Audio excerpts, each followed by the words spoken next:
cœurs d'amour. Père éternel, remplis nos cœurs d'amour. Aide-moi à aimer, aide-moi à aimer. Notre Dieu, Dieu est amour. L'amour de Dieu est l'expression de Dieu. Il est l'expression lui-même. La Bible dit Dieu est amour. Seigneur, aide-nous à manifester l'amour. Être au Dieu d'Abraham, l'amour envers notre prochain. L'amour envers Dieu, l'amour envers le sacerdoce. L'amour envers au Dieu d'Abraham, les choses de ce monde. L'amour envers nos autorités, de prier pour eux. La Bible déclare au Dieu d'Abraham, tu veux que nous prions tous les jours pour nos autorités, afin que nous menons une vie paisible et tranquille. Seigneur, nous te prions dans le nom de Jésus-Christ de Nazareth, que Père éternel, ô Dieu Tout-Puissant, que ta grâce surabonde dans notre vie, dans le nom de Jésus. À toi la gloire, la louange, parce que tu es Dieu, ni n'est comparable à toi. L'amour nous amène au Dieu d'Israël à nous sacrifier. Il n'y a pas d'amour sans sacrifice. Aide-nous, au Dieu d'Abraham, à nous sacrifier pour nos amis, nos frères, nos sœurs, l'œuvre de Dieu. Aide-nous, notre Père, à payer le prix. Louange à toi parce que tu es Dieu. Nous voulons dire, Seigneur, si nous ne donnons pas nos vies à toi, à qui d'autre nous pourrons le donner? Seigneur, si les hommes marchent dans les ténèbres, sans toi, nous ne pouvons pas apporter la lumière. Si les hommes marchent dans les ténèbres, nous avons besoin d'avoir la lumière qui est Christ afin d'éclairer leur vie. Aide-nous, Seigneur. Aide-nous, ô Dieu d'Abraham. C'est la raison pour laquelle nous nous recommandons à toi. C'est la raison pour laquelle nous disons je vais donner encore à qui? C'est toi qui es le secours idéal. C'est toi qui es l'abri sûr. C'est toi qui es notre forteresse. C'est toi qui es notre haute retraite. Seigneur notre Père, parce que hormis toi, il n'y a personne. Nous avons réalisé, comme les disciples ont dit, à qui irons-nous car tu as des paroles de vie? Il arrive que dans le monde que nous marchons, que dans le monde que nous sommes, des hommes et des femmes, malgré que nous manifestons de l'amour, ils peuvent avoir de la haine. Jésus a aimé les gens, a fait du bien, mais on l'a trahi. Jésus a aimé les gens, mais les mêmes personnes l'ont privé, l'ont oh Dieu d'Abraham, éternel notre Père, crucifié. Père éternel, oh Dieu, c'est la raison pour laquelle nous voulons, oh Dieu Tout-Puissant, nous ont renforcés dans l'amour, mais en étant en toi. Alléluia. Sokina pesi bamoina ngate panayo nakopesa na nani. Sokina pesi bamoina ngate panayo nakopesa na nani. Ah Yesu, ah Yesu, ah Yesu.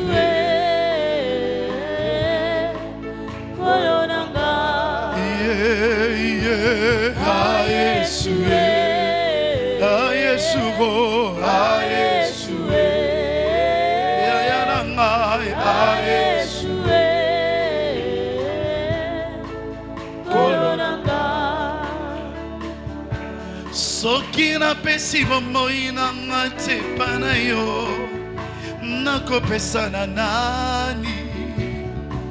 Sokina pesi bamoina ngate panayo nakopesa na nani.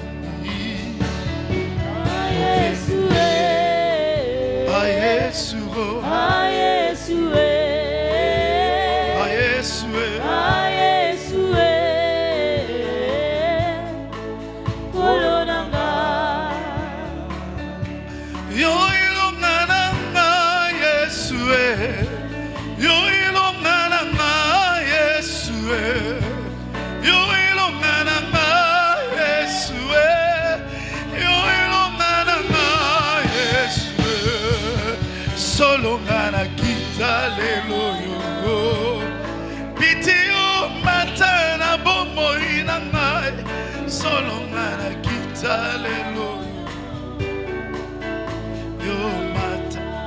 Solongana kita, solongana kita,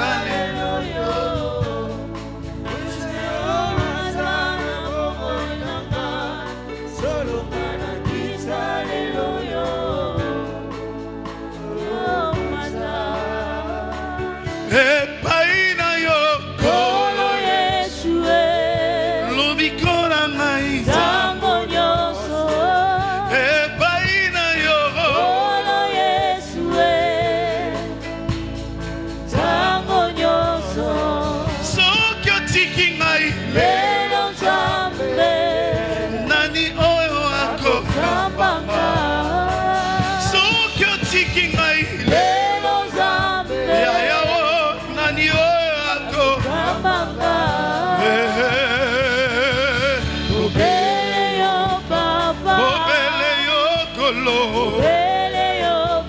Bobele yo mosusu te.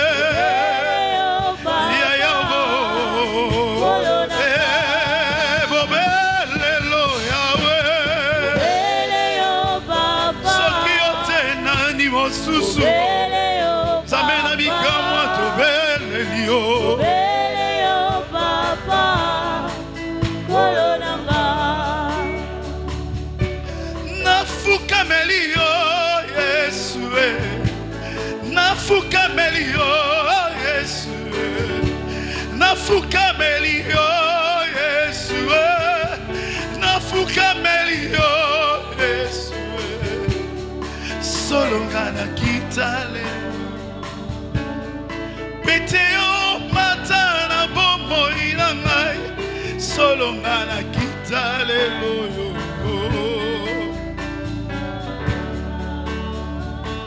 Epaina yoko.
Lobelanga Yesue, naye paina yo, mimoni samae. Est-ce qu'on peut élever nos voix dans ce mois d'avril, qui est un mois pour nous de prière? Nous allons prier, que Dieu nous donne la force de prier. Jésus a dit à ses disciples: vous n'avez pas pu prier avec moi pendant 1 heure. Nous allons demander la force à Dieu. Ce programme a commencé depuis lundi pour certains, mais dès demain, nous commencerons avec toute l'église. Nous allons prier. Que Dieu nous donne la force de prier jusqu'à la fin du mois. De persévérer dans la prière. Élevons nos voix et prions le Seigneur. Élevons nos voix et prions. Balasutakara. La sabarea barabash, mala sabara baranyere balabala bala shalabala, mala samanera basendera balababash. Jésus, tu es venu, tu avais besoin de la force, tu avais besoin de l'appui, tu avais besoin d'avoir des disciples, des hommes et des femmes qui pouvaient prier avec toi. Tu les as pris, tu les as sélectionnés. Tu n'as pas pris tous les disciples, mais tu as pris Pierre, Jean, Jacques. Tu les as menés à la montagne, tu les as fait confiance. Tu les as menés quelque part pour prier. Pour qu'ils prient avec toi, tu t'es séparé d'eux. Pendant que tu priais, ils dormaient. Pendant que tu soupirais, ils dormaient. Pendant que tu avais la prière, ça c'est notre Père de crucifixion. La prière à Gethsemane, la prière, oh Dieu, ils dormaient. Tu as dit, vous n'avez pas pu prier. Ésaïe dit, Dieu s'étonne qu'il n'y ait personne qui prie. Dieu s'étonne qu'il n'y ait personne qui implore. Pendant ce temps, sous le trône de Dieu, il y a des accusations. Il y a des accusations. Le grand accusateur ne fait que nous accuser. Ne fait que accuser. Ne fait qu'accuser. Un tel.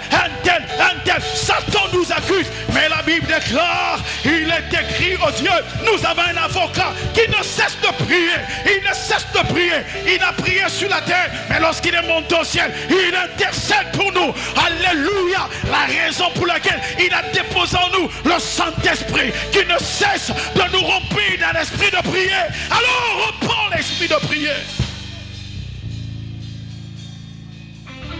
Devenons lourds. Shabarebos, Nidiabadeba, Sidiamanerebos. Père, qu'un esprit de prière, l'esprit de force La Bible dit que tu t'étonnes qu'il n'y ait personne.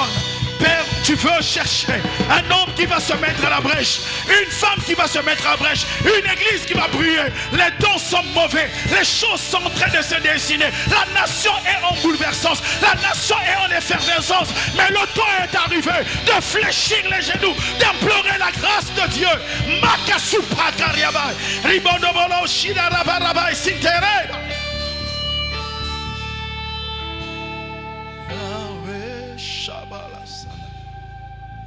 Accepte ta grâce. Repends ton esprit. Repends ta grâce. Un temps de prière. Père éternel notre Dieu, pendant que nous prierons de 23h à minuit, de 3h à 4h du matin, de 5h à 6h, de 12h à 13h. Père éternel, oh Dieu, Père éternel, pendant que nous prierons, que Père éternel, qu'il y ait des hommes et des femmes, que le feu de la prière, embrasse l'église, embrasse les enfants, embrasse les mamans, embrasse les jeunes, embrasse l'église, que la gloire de Dieu. Allez, salez les bons.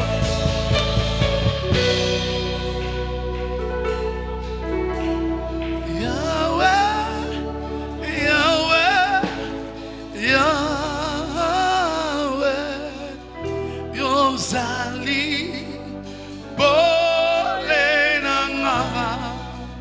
la losera manere bosha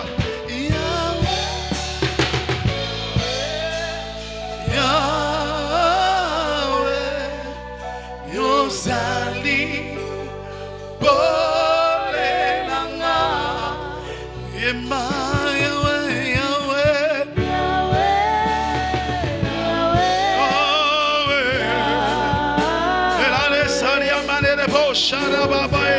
que tes anges descendent. Alubasi kerebo.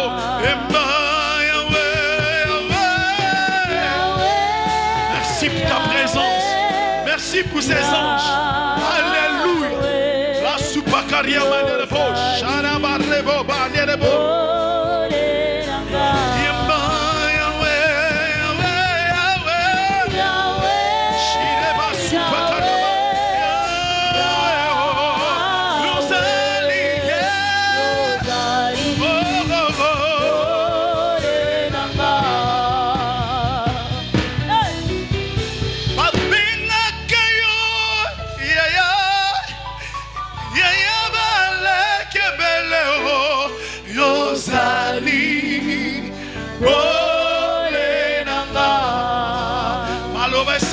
Shalabas, Babenga Kayo, Shilo Nabi, so Yesue, Yosali, Rolenanga,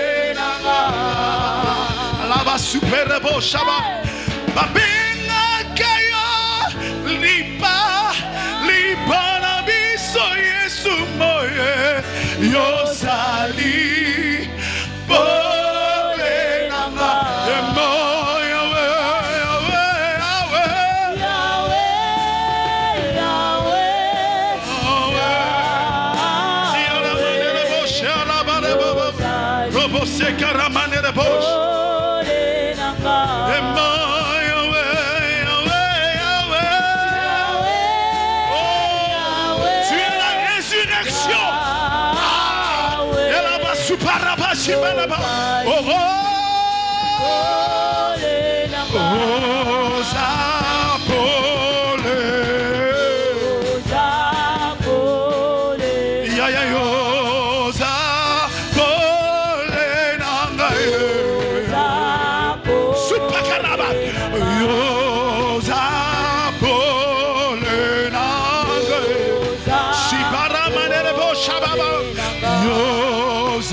Esprit de mort, Rosa, Bobudelina, et la Supakarababash, Yosa, Mobudelina, et Yanabutu.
Telema yokota makambo nagai. Telema yokota makambo nagai. Telema yokota makambo nagai. Telema yokota makambo.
Le Dieu de gloire.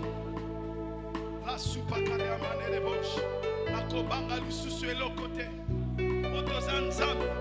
Lorsque l'Éternel se lève, tout ce que le diable fait, tout ce que le diable programme a été déboulonné, déraciné. Est-ce que quelqu'un peut commencer à acclamer le Seigneur? Peut commencer juste à acclamer le Seigneur. Donner une offrande d'acclamation, une offrande, une offrande, une offrande à la soupe karabaraba.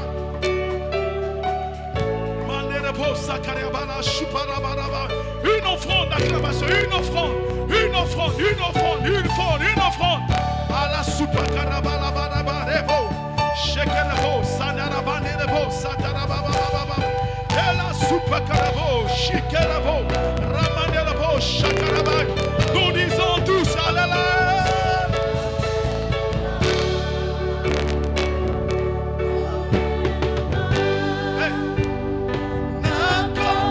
Est-ce qu'on peut faire cette prière? Est-ce qu'on peut chanter en disant Hello?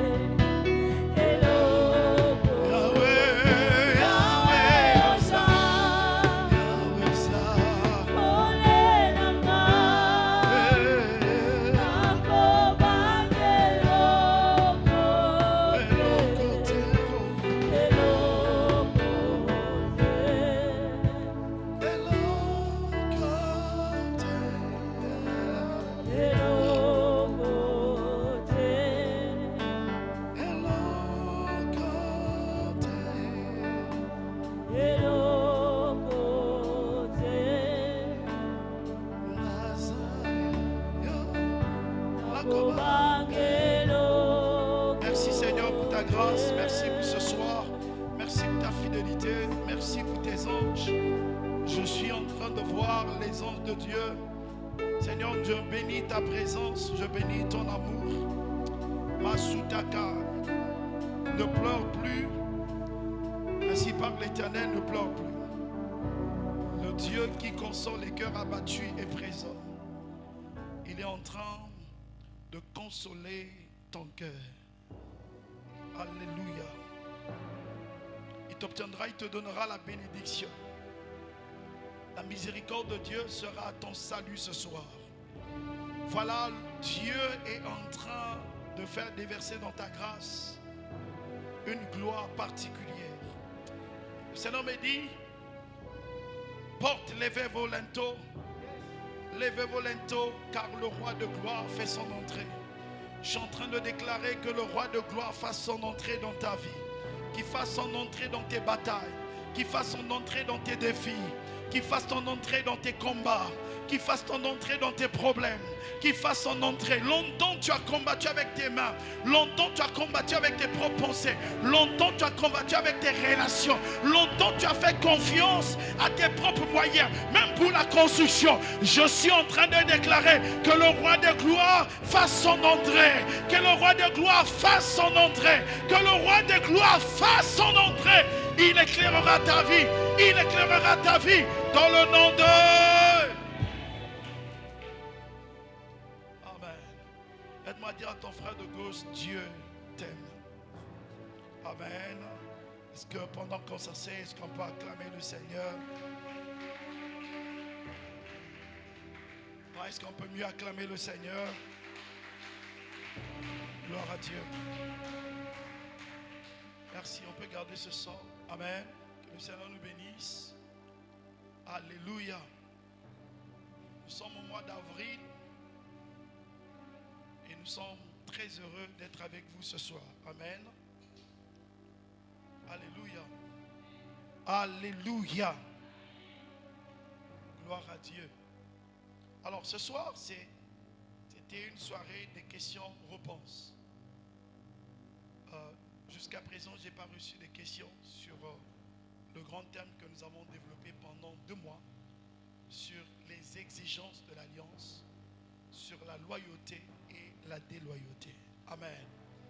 Je n'ai reçu aucune question. Et je ne sais pas si peut-être en présentiel, il y a des hommes qui ont des questions. Nous sommes là premièrement pour les questions. Nous avons enseigné et sûrement il y a des endroits, sûrement il y a des textes que vous souhaiterez avoir plus de précision, plus d'explication, plus d'orientation. J'aimerais avoir un micro si c'est possible, que si on est dans la salle, s'il y a des hommes et des femmes qui ont des questions. Amen. Il y en a? Personne? J'étais là pour des questions et réponses sur la loyauté. Amen. Amen. Est-ce qu'il y a des questions? Personne. Donc tout était clair, l'enseignement était clair. Est-ce que c'était clair? Ok. C'est clair, c'était clair pour tout le monde? Personne. Gloire à Dieu. Alors, si c'était clair pour tout le monde, nous allons enseigner selon le thème du mois. Mais j'aimerais revenir sur la loyauté parce que c'est des questions très importantes. Amen. Amen. Alléluia. Nous avons dit le mois passé que la loyauté, c'est une fidélité dans le temps. Amen. Dis avec moi, je m'engage à être fidèle en Dieu dans le temps. Peu importe les vents et marées, que rien ne m'éloigne de Jésus. Si je tombe, je me relèverai, je continuerai la course. Dans le nom de Jésus. Amen. Amen. Alors nous avons expliqué que la loyauté était la clé de l'alliance. Lorsque l'on fait l'alliance, lorsque l'on pratique l'alliance, lorsque nous avons une alliance, Dieu attend de nous la loyauté. C'est la clé. Et nous avons aussi dit que la loyauté était un moyen par excellence que Dieu a planifié pour répandre la bénédiction dans les vies. Bien-aimés dans la foi, vous ne pouvez pas être béni au fur et à mesure avec Dieu si vous n'êtes pas loyal. Et la loyauté est un élément important dans la marche chrétienne. Nous avons aussi dit que la loyauté s'exprimait dans notre manière. Il y a d'autres dans leurs actions, dans l'autre dans leurs faits et dans les autres dans leurs paroles. Nous pouvons facilement reconnaître une personne loyale par les paroles. Nous pouvons aussi facilement reconnaître une personne déloyale par ses paroles. Et cela est important. Nous avons aussi vu que la loyauté peut nous amener à être des traîtres, dans la bouche des traîtres, à trahir. Et nous sommes dans un environnement aujourd'hui, beaucoup des hommes et des femmes se trahissent dans le secret, se trahissent en public, se trahissent même dans les réseaux sociaux. Et nous avons aussi vu que la loyauté est un élément principal que Dieu recherche dans la vie d'un serviteur de Dieu. La loyauté aussi est un indicateur d'élévation. Vous remarquerez dans le monde que nous vivons, si nous sommes loyaux à une personne, quand la personne n'avait rien, mais lorsque la personne monte, il attire ceux qui étaient avec lui. C'est un indicateur d'excellence ou d'élévation dans la vie de plusieurs personnes. Et nous allons résumer ces choses dans 3 points. La première des choses, nous en tant qu'Église, en tant qu'enfants de Dieu, nous devons apprendre à être loyal avec Dieu car c'est un engagement dans le temps. Par exemple, nous devons être loyaux au culte en semaine car c'est une alliance que nous avons traitée avec Dieu. Que ce soit le culte de mercredi, le culte de vendredi et le culte de dimanche. Ce sont des moments où Dieu nous rassemble pour atteindre un objectif, pour nous perfectionner, pour nous donner l'image de Christ, pour nous donner la sémence de Christ. Donc le fait de ne pas venir au culte fait de nous que nous sommes déconnectés de Christ. Plusieurs me diront, non, je suis en ligne. C'est bien, suivre en ligne. Plusieurs diront, bon, moi je prie à la maison. C'est bien, prier à la maison. Mais il n'y a rien de plus extraordinaire quand la Bible dit qu'il est doux et agréable des bien-aimés d'être ensemble. Amen. Je n'ai pas vu un texte dans la Bible où il est écrit, quand je prierai seul, la gloire descendra. Tu peux prier seul. Tu peux prier en ligne. Mais vous remarquerez que dans la Bible, les hommes qui ont fait descendre la gloire de Dieu ont été toujours 2 ou 3. Est-ce qu'on peut faire un peu de gymnastique biblique? Alors, nous allons faire un peu de gymnastique biblique. Premièrement, vous remarquerez, Meshach, Shadrach, Abednego, ils étaient dans une fournaise, ils étaient à 3. Donc la Bible dit, là où 2 ou 3 sont réunis, le Seigneur est présent. Ils étaient à 3, ils ont brillé, ils ont regardé dans la fournaise, Jésus, Dieu est descendu, comme la 4e personne pour leur sécuriser. On peut encore aller dans le Nouveau Testament, trouver un exemple. La Bible dit que Paul et Silas étaient en prison, mais ils se sont mis à louer Dieu dans la prison. Et les murs de la prison ont été ébranlés. Ils étaient 2, ils se sont mis à louer Dieu et la gloire est descendue. Et je parle à quelqu'un. Alléluia. Le fait d'être 2 ou 3 et d'être dans une assemblée permet d'attirer la gloire de Dieu. Et aussi nous avons dit que nous devons apprendre à être loyal. Loyal dans ce que nous faisons pour Dieu, dans le service que nous accomplissons pour Dieu. Frères et sœurs, les circonstances et les temps ne doivent pas faire baisser notre service envers Dieu. Les choses dans lesquelles nous vivons ou les choses dans lesquelles nous pouvons rencontrer ne doivent jamais déstabiliser la mission que nous avons pour Dieu. Beaucoup de personnes se sont détournées de la mission de Dieu à cause des circonstances qu'ils vivent. Premièrement, Jésus. Jésus, heureusement pour lui, il a aimé les gens pendant qu'il marchait. Il arrive un moment où les circonstances et les temps commencent à l'éloigner de la mission. il est trahi. 2, il est chicoté. 3, ses propres disciples l'ont abandonné. Et 4 encore, même si ses propres disciples l'ont abandonné, il espérant que le peuple en qui il a donné le pain, il a multiplié les poissons, les peuples en qui il a guéri les malades, les peuples en qui il y avait un signe glorieux. Quand il est arrivé à Jérusalem, ils ont pris leur pagne, ils ont pris les palmes, ils ont mis leur pagne et les palmes. Et Jésus, les rameaux, Jésus a marché sur leur pagne en disant voici. Mais ce même peuple sur qui il s'est investi, sur qui il est venu, ce même peuple vont le tourner le dos. Frères et sœurs, à ces moments-là, parfois il arrive que lorsque les circonstances autour de nous nous poussent parfois à dire non, je vais le laisser. C'est là où Jésus s'est retrouvé à un moment, il commence à dire Père, éloigne cette coupe. La désobéissance, la déloyauté commence à manifester en lui. Béni soit Dieu, il dit Père, s'il est possible, pas ma volonté, mais que ta volonté. Je prie Dieu que rien ne vienne déstabiliser ton service pour Dieu. Et je parle à quelqu'un. Non, donne-moi un bon amen.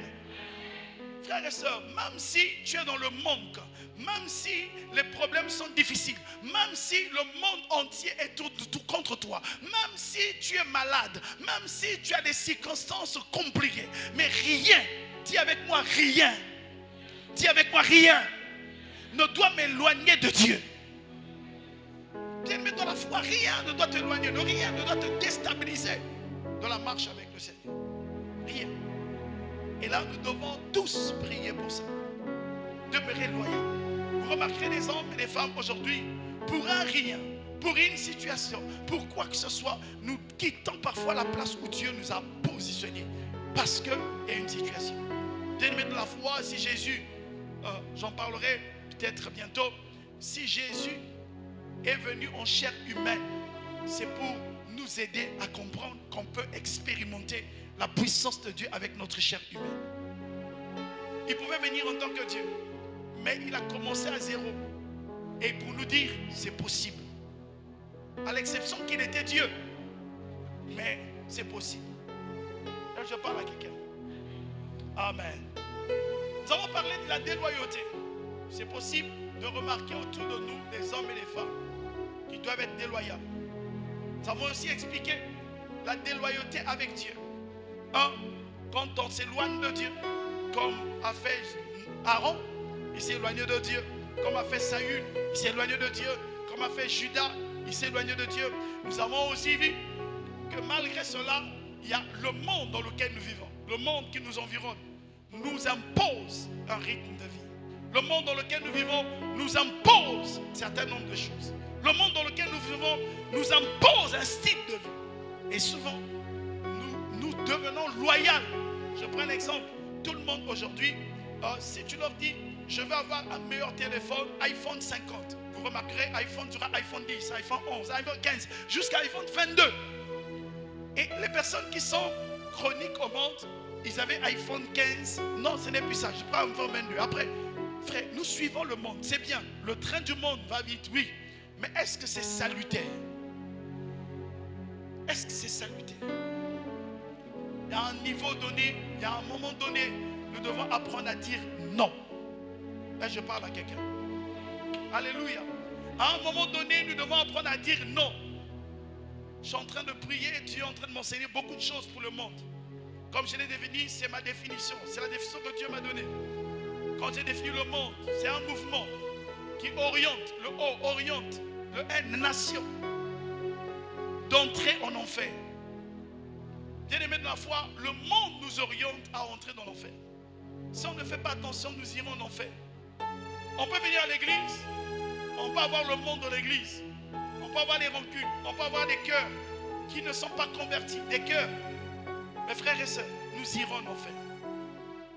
Que Dieu nous pardonne, que Dieu nous restaure, que Dieu nous aide. Et je parle à quelqu'un. Alléluia. Alléluia. Et nous avons aussi dit, finalement, en tant que disciple, il est important et capital, en tant que disciple, de demeurer loyal. Et souvent, il y a des questions, on dit, je préfère obéir à Dieu que je ne vois pas, mais pourquoi non? C'est une question qui vient souvent dans le contexte de la loyauté. Beaucoup de personnes le disent souvent et ça passe parfois comme ça. Mais je vais apporter quelques réponses sur cette question. Je ne l'ai pas reçue, mais je vais apporter quelques éclaircissements. Alors, il est important de comprendre que Dieu ne descendra pas du ciel pour venir vous enseigner. Il y a des choses que Dieu fera par son esprit, mais il y a des choses que Dieu fera par un homme qu'il établit pour vous. Là, je parle à quelqu'un. C'est pour ça que la Bible dit que Dieu a établi des hommes pour qu'ils rendent compte de vos âmes. C'est-à-dire que là où Dieu m'a établi aujourd'hui, ce n'est pas par mes propres efforts, ce n'est pas par mes propres pensées. Si Dieu me pose ici, c'est pour que, je dois rendre compte de ton âme, rendre compte de ta vie, rendre compte de comment tu vis. Dieu me dira, je t'ai donné un frère qui s'appelle Fabrice. Qu'est-ce que tu as fait de lui? Qu'est-ce que tu l'as enseigné? Comment il est devenu? Dieu me posera, je dois rendre compte sur chacun de vous. Mais sauf que, si ce dernier pense que je n'ai pas un rôle à jouer et que lui doit voir directement Dieu, il oublie qu'il y a des principes avec Dieu. Alléluia. Alléluia. Amen. Donne-moi amen.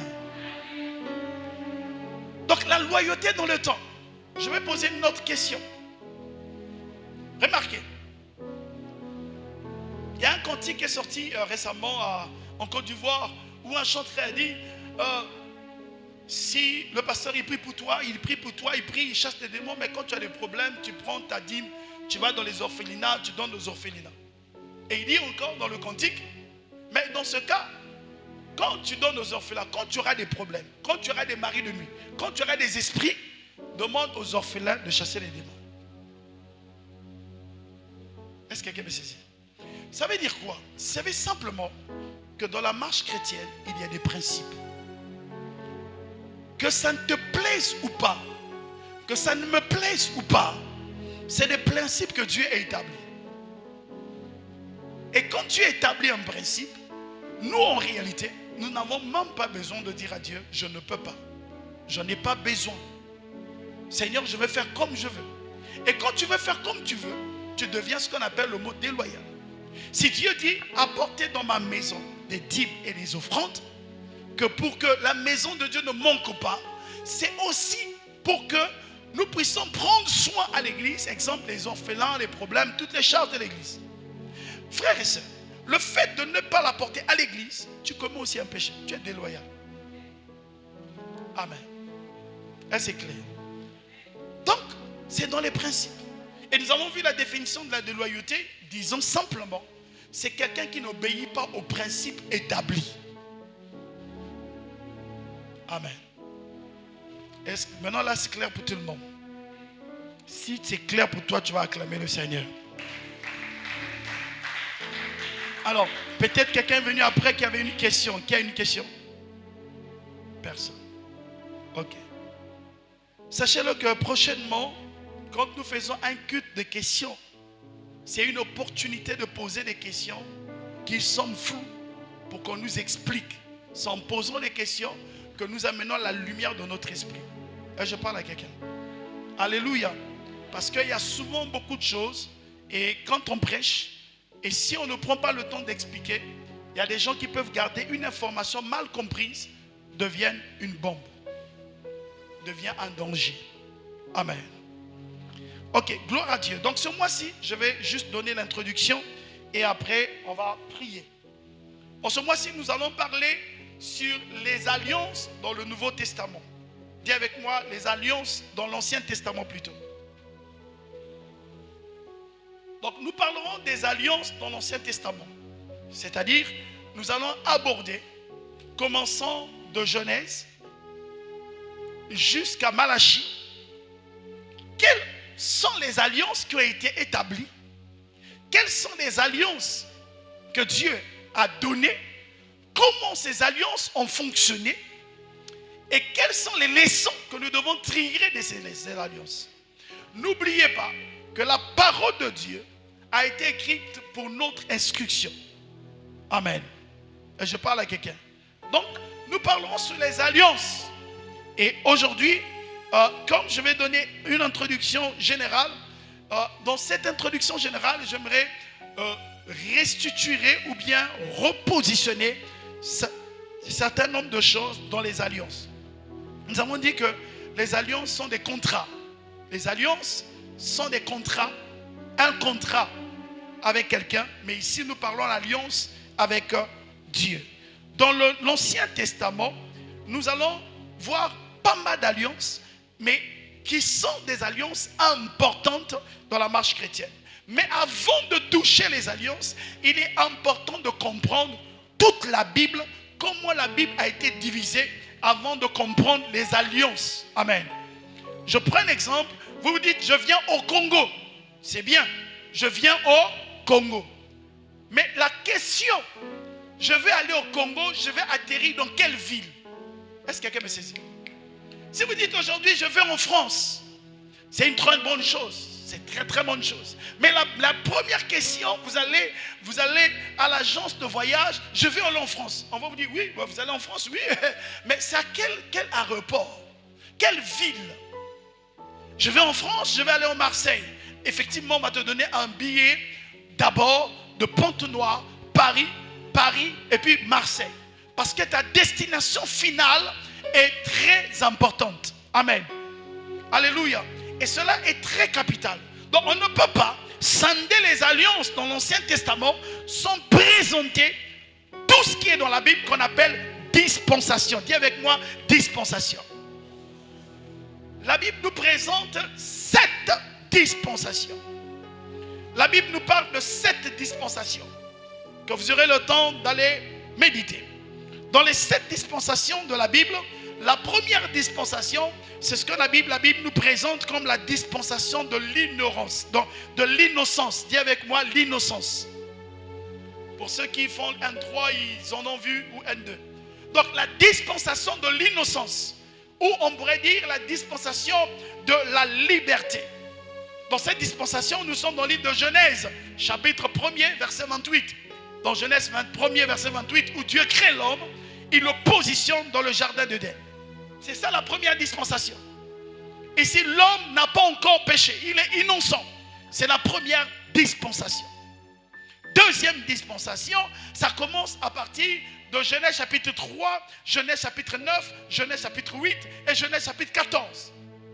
Ici, nous avons la deuxième dispensation, ou la dispensation qu'on appelle la dispensation de la conscience. La dispensation de la conscience ou de l'autodétermination.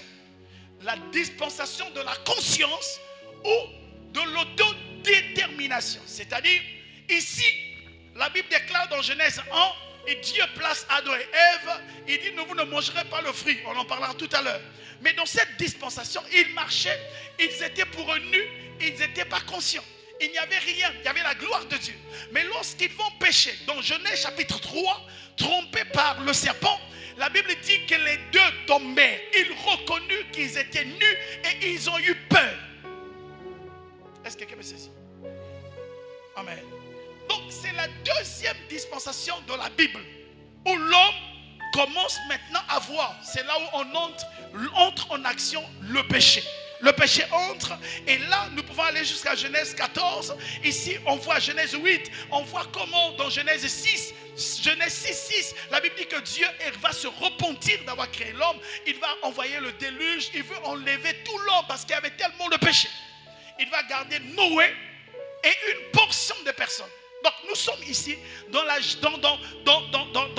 dispensation qu'on appelle la conscience. Après la dispensation de la conscience, nous rentrons dans la dispensation, ce qu'on appelle le gouvernement. Et là, Dieu va appeler quelqu'un. On appelle Noé. Il appelle Noé, il va recommencer par Noé.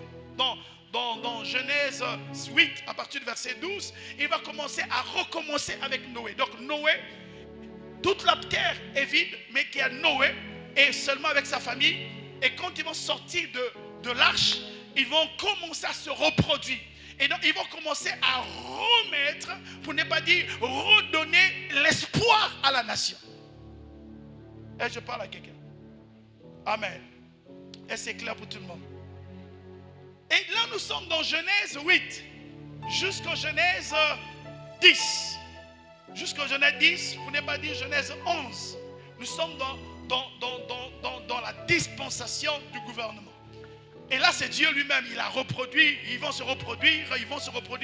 Et finalement, dans Genèse 11, on va arriver, parce qu'il va commencer maintenant à créer les langues. Parce que là, ils vont dire, on va créer une tour, ils vont monter, et Dieu envoie la confusion. Chacun parle, ils ne s'entendaient plus. Et finalement, ils vont commencer à avoir des langues et chacun va se disperser. C'est là où viennent les nations, c'est là où vient la terre, c'est là où viennent les Vili, les Moshi, les Yaka, les Français, tout ce que vous voulez. C'est à partir de Genèse 11, lorsque Dieu va descendre les langues et chacun ne se comprenait pas. C'est pour cela que si un Chinois parle ici, tu n'entends pas. Amen. C'est Dieu qui est à l'origine de ça, ce n'est pas Satan. Là, je parle à quelqu'un. Il y a quelqu'un qui disait à l'école, l'anglais c'est Satan, on n'a pas besoin de ça. Non, mon frère, c'est Dieu qui a donné ça. Là, je parle à quelqu'un. 4e dispensation. C'est ce qu'on appelle la dispensation de la promesse. Nous sommes toujours dans Genèse. Et là, Dieu recommence la terre. La terre est en train d'être rebâtie. La terre est en train d'être reformée. La terre est en train d'être rebâtie. Et finalement, Dieu, pendant qu'il est en train de rebâtir la terre, il va arriver à un point très important. Il va dire non, je dois choisir un homme. Et là, dans Genèse 12, il parle à Abraham. Il dit à Abraham, il appelle Abraham, quitte ta patrie, quitte ta famille, va sur une terre, je te montrerai. Et là, on rentre dans une autre dispensation qu'on appelle la promesse. Parce que c'est par Abraham, Dieu va dire à Abraham, sors. Il sort de sa maison, il dit, et regarde les étoiles du ciel. Il dit, si tu arrives à les compter, telle sera ta postérité. En quelque sorte, Dieu est en train de lui montrer nous. Parce que les étoiles, ils ne pouvaient pas. C'est pour ça aujourd'hui nous appelons Abraham notre père dans la foi. Ça commence par Genèse 12. C'est là. Parce qu'Abraham a cru à un Dieu. Il a cru à Dieu. Dieu a choisi. Frères et sœurs, j'aimerais dire une chose. Je vais ouvrir une parenthèse. Dieu choisit toujours une personne pour des nations. Est-ce que quelqu'un me comprend?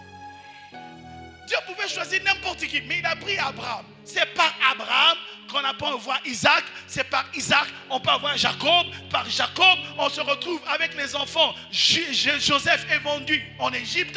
Les Israélites, les Hébreux arrivent en Égypte par Joseph. Toujours par une personne. Amen. Est-ce qu'on peut avancer? Donc, à partir de là, nous avons la dispensation qu'on appelle la promesse. 4e dispensation. Où le règne de patriarcat, ça veut dire l'apôtre Abraham devient le père. Parce qu'Abraham a commencé à croire à un Dieu qu'il ne voyait pas. Et ce Dieu lui parle. Et Abraham entend. Et donc, par Abraham, il y a une progéniture, comme je l'ai expliqué tout à l'heure. Et arrivant en Égypte, Joseph qui va amener Abraham. Il va amener les descendants parce qu'il y avait une promesse. Et Joseph arrive en Égypte et il devient gouverneur. Et quand il devient gouverneur, à la veille, il va mourir. Mais ses enfants et les Égyptiens et les Hébreux vont devenir nombreux. Et finalement, les descendants de Pharaon, parce que vont commencer à voir des choses bizarres. Et Dieu, Pharaon va décider pour dire, bon, les Hébreux deviennent trop nombreux, il faut les tuer. Il faut qu'on les détruise. Il faut qu'on les arrête. Et là, ils vont décider à tuer tous les mâles. Ils ne vont pas tuer les femmes. Ils vont tuer les mâles parce qu'ils savent que les femmes ne produisent pas. Ils savent que les femmes n'ont pas une production. Mais ils vont tuer là où il y a la production. J'aimerais ouvrir une parenthèse. Satan a toujours un plan de détruire là où il y a la production. C'est-à-dire, si Satan sait que toi tu produis, toi tu peux donner quelque chose, toi tu peux donner une sémence, toi tu as quelque chose de Dieu en toi, toi tu dois exercer quelque chose, Satan passera pour te décourager, 2 pour tuer ton talent parce qu'il sait, si toi tu fermes ta bouche, les gens vont rester tels qu'ils sont. Mais si toi tu continues à ouvrir la bouche, il y aura des gens qui seront sauvés. J'aimerais dire à quelqu'un, n'écoute pas la voix de Satan, ouvre la bouche et sers Dieu. Même si te reste un pied, j'ouvrirai ma bouche, je servirai Jésus, je parlerai de Jésus. Même s'il n'y a plus de pieds, même si elle est venue de l'hôpital, je dirais Jésus est vivant. Il est vivant. Alléluia. Donc, finalement, il va mourir. Et quand ils vont tuer les enfants, la maman de Moïse va se dire, les sages-femmes n'ont pas obéi. Ils étaient déloyales. Et les sages-femmes vont commencer à laisser. Et la maman de Moïse se dit, si je garde l'enfant, on risque de le tuer. Et il prend l'enfant, il met dans un panier. Et il met dans le fleuve. Et l'enfant nage dans le fleuve tout en paix sans savoir. Et l'enfant arrive auprès de la sœur de Pharaon. Et il ramasse l'enfant. Il regarde l'enfant, beauté. Et il lui donne le nom de Moïse. Le nom de Moïse, c'est un nom qui a été donné par une égyptienne. Qui veut dire un enfant qui est tiré des eaux. Et Dieu, par Moïse, il commence maintenant. Il regarde Moïse. Moïse était le choix de Dieu. Dans Exode 3, la Bible dit, Moïse va grandir. Il commence à exercer l'autorité, il va fuir. Et la Bible dit que Dieu appelle Moïse. Il dit à Moïse, j'ai entendu la voix de mon peuple. J'ai vu les souffrances de mon peuple. Je suis descendu pour aller. Et là, à partir d'Exode 19, Dieu commence une nouvelle saison avec Moïse. Et c'est là vient ce qu'on appelle la dispensation de la loi. Avant, le peuple marchait comme il veut. Le peuple était là. Mais par Moïse, quand ils vont être délivrés, ils vont partir dans le désert, Dieu commence à donner une loi. Dans la loi, il donne trois types de lois. La loi est égale à trois. La loi cérémoniale, la loi sociale et la loi morale. Je vais expliquer. La loi cérémoniale, c'était la loi, tout ce qui était lié aux cérémonies. C'est-à-dire, le sacerdoce, tu ne pouvais pas rentrer dans le tabernacle avec des habits, comme nous on le fait aujourd'hui. Frères et sœurs, ce n'était pas toléré. Tu ne peux pas venir servir Dieu comme ça. Il y avait tout un protocole. Des habits, des tuniques, des couleurs à respecter. Et ce n'est même pas toi-même qui devais le faire, c'est quelqu'un d'autre qui devait coudre ça pour toi. Et je parle à quelqu'un. Il y avait même pour présenter les enfants, dans la loi cérémoniale, il fallait avoir des tourterelles, des pigeons. Ça veut dire quand on vient ici, on va présenter. On ne présentait pas tous les enfants. Dans la loi cérémoniale, on présentait seulement les fils nés, premiers-nés. Ça veut dire votre premier fils, qui était comme un sacrifice. On ne présentait pas tous les enfants. Et on présentait le fils né après 8 jours. Est-ce que quelqu'un m'entend? C'est Jésus qui est venu nous faire entrer. Donc, il est venu briser ça pour nous permettre aujourd'hui de vivre quelque chose d'autre. Donc, je suis avec le temps de la dispensation de la loi. Donc, c'est ce qu'on appelle la loi cérémoniale. C'était lié aux cérémonies du culte. Dans la loi cérémoniale, pour venir ici, exemple, vous avez commis des péchés. Chacun de vous devait avoir des moutons par rapport au nombre de vos péchés. Si tu as commis 100 000 péchés, tu amènes 100 000 moutons. Et tu viens dans le tabernacle, et tu apportes dans le tabernacle, on tue, et après, tu montes, on prend le sang, on fait tous des rituels pour que tes péchés soient pardonnés. Et je parle à quelqu'un. Et dans la loi cérémoniale, c'était tout ce qui était lié au culte, des principes. La dîme. Je ne vais pas ouvrir cette parenthèse parce que ça existait même avant la loi. Il y a beaucoup de choses. Mais dans la loi cérémoniale, c'est là où ce n'est pas n'importe qui devait servir Dieu. Le peuple d'Israël, il y avait 12 tribus. Et Dieu avait choisi qu'un seul tribu. Le tribu de Lévi. Les Lévis devaient être consacrés uniquement dans le temple. Ils n'avaient pas de terre. Eux, ils ne devaient pas travailler. Ils devaient bénéficier les dîmes de toutes les productions des autres tribus. Il y avait une autre tribu qui a été désignée dans la royauté, qu'on appelle la tribu de Juda. Jésus est sorti de la tribu de Juda, mais pas de la tribu de Lévi. Donc, on en parlera. Finalement, par là, Dieu donne à Moïse la loi. Donc la loi cérémoniale. Et dans la loi, il y avait aussi la loi morale. La loi morale, ce sont les 10 commandements. Dis avec moi les 10 commandements. Tu ne tueras pas, c'est la morale. C'est pour cela, pour ceux qui étaient à l'école primaire, à notre époque, quand on parlait du pionnier, on parlerait de la morale. Il n'y en a plus aujourd'hui. On ne voit plus ce cours. Mais les 10 commandements, c'est moral. Tu ne vas pas convoiter. Tu ne tueras pas. tu ne vas pas envier, tu ne vas pas faire ceci. Tu dois aimer Dieu. C'est simplement ce qu'on appelle la loi morale. Là, je parle à quelqu'un. Alléluia. Et après, il y avait la loi sociale. Dans la loi sociale, comment il fallait vivre.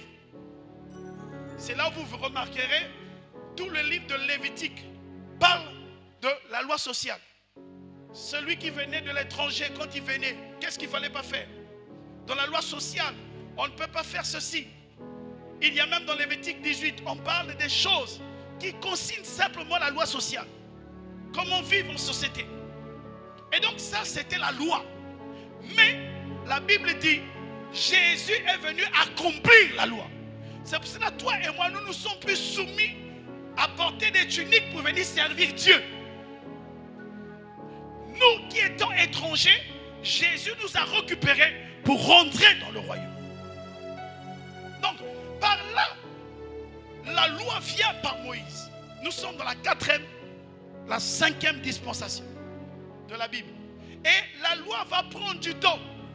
Va quitter Exode, les David, les Philippe, les Jérémie, tout ça, jusqu'à Malachie, les prophètes, Naoum, tous ces prophètes vont rester dans la loi. Et la loi va prendre fin le jour que Jean-Baptiste, parce que Jean-Baptiste est le dernier prophète de la loi. C'est le jour que Jean-Baptiste va voir Jésus, va dire voici l'agneau de Dieu qui ôte le péché du monde. Et je parle à quelqu'un. Alors par là, Jésus, il vient nous faire rentrer. Jésus lui-même, il était dans le temps de la loi. Il a accompli la loi. C'est pendant qu'il va mourir sur la croix, la Bible déclare pendant qu'il meurt sur la croix, que le voile du temple a été déchiré. C'est pour cela qu'il dit aux disciples, ne partez pas d'abord. Il y a une nouvelle saison qui va commencer dans votre vie. Ne partez pas d'abord, restez à Jérusalem. Lorsqu'il est mort, il est ressuscité. Il est allé dans les fins inférieures de la terre, prêchant la parole. Lorsqu'il est ressuscité, il est parti au ciel. Il a envoyé maintenant le Saint-Esprit pour que nous rentrons dans une dimension qu'on appelle la dispensation de la grâce. Donc, l'intronisation de la dispensation de la grâce commence par Actes chapitre 2, quand l'Église commence. C'est une nouvelle saison qui commence. C'est un nouveau moment qui commence, qui n'a rien à voir pendant que Jésus était vivant. Parce qu'ici on parle de l'église. Or Jésus lui-même, il était dans le temple. Et par là, nous sommes dans la 6e dispensation, la dispensation de la grâce. Et dans la dispensation de la grâce, c'est là où nous pouvons comprendre qu'il y a eu un problème entre Pierre, qui avait la clé de l'église, et Paul, qui avait la clé des nations. Les deux n'avaient pas les mêmes alliances. On en parlera. Pierre avait la clé de l'église, mais Paul avait la clé des nations. C'est pour ça que l'apôtre Paul, vous remarquerez dans ses écrits, il dit toujours moi, apôtre des nations, moi, apôtre des païens, moi, apôtre.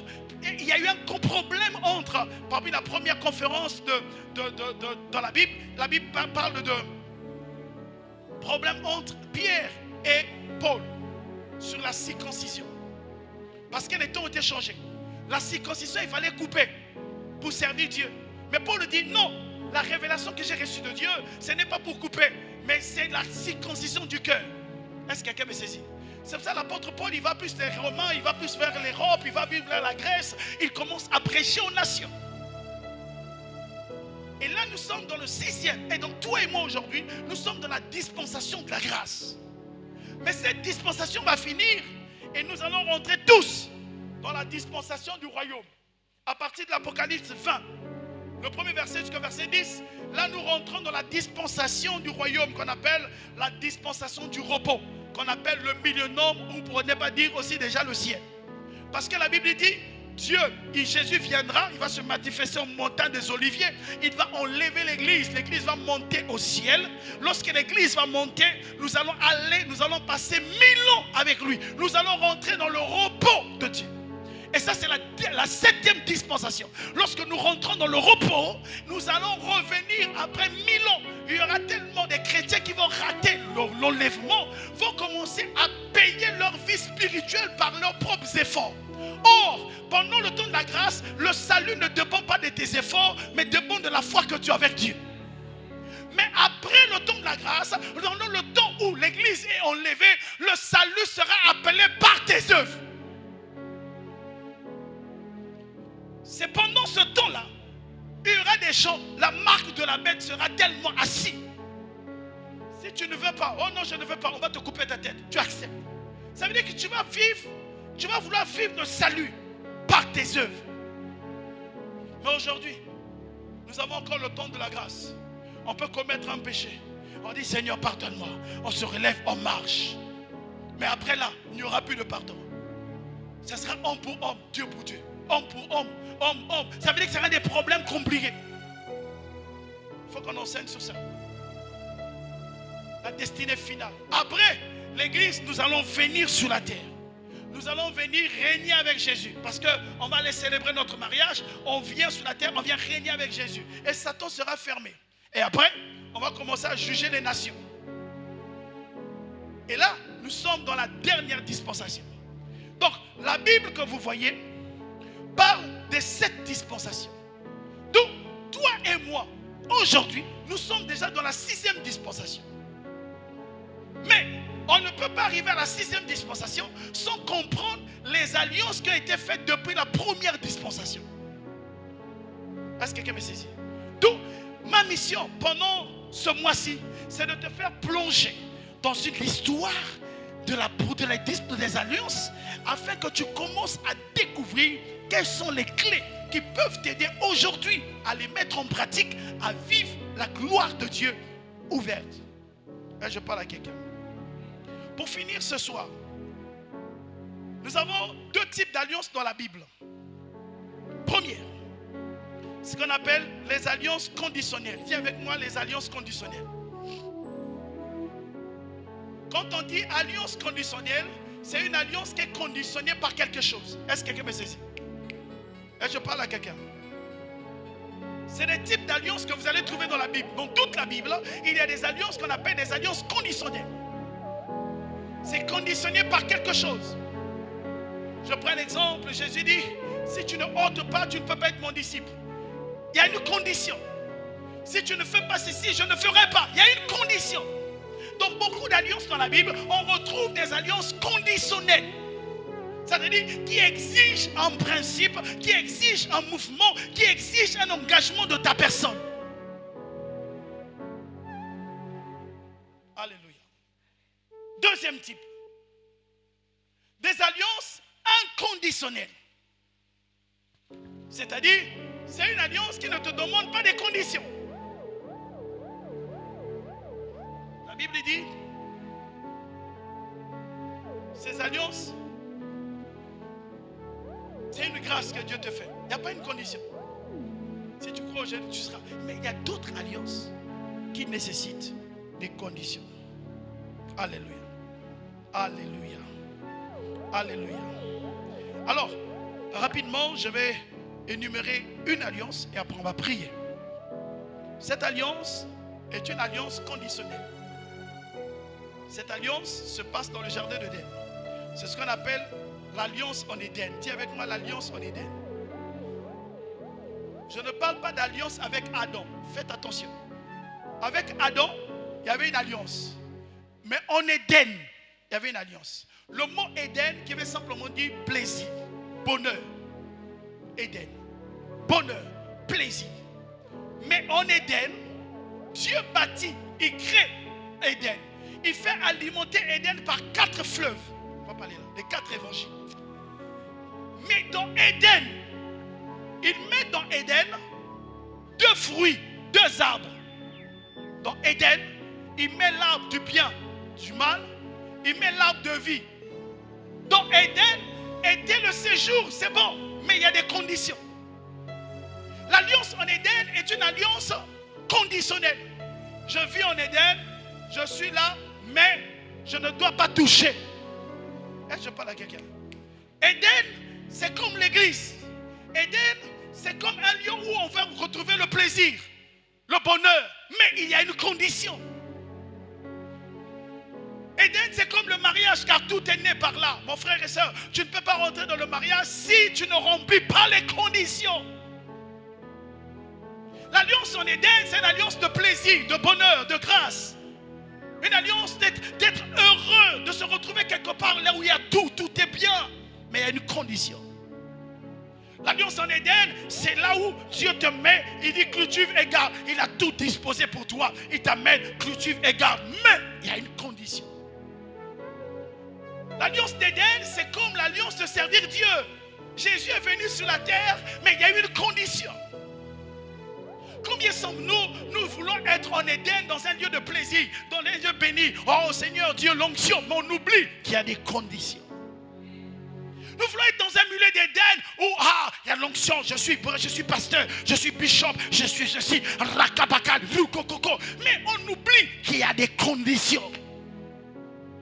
L'alliance en Éden nous rappelle qu'il y a des conditions avec Dieu.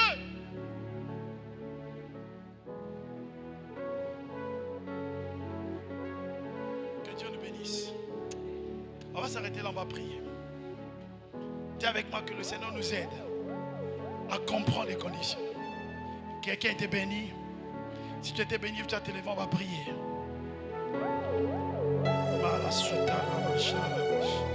Nous allons prier pour les conditions. Nous voulons avoir le plaisir, nous voulons avoir de bénédictions. Et n'oublie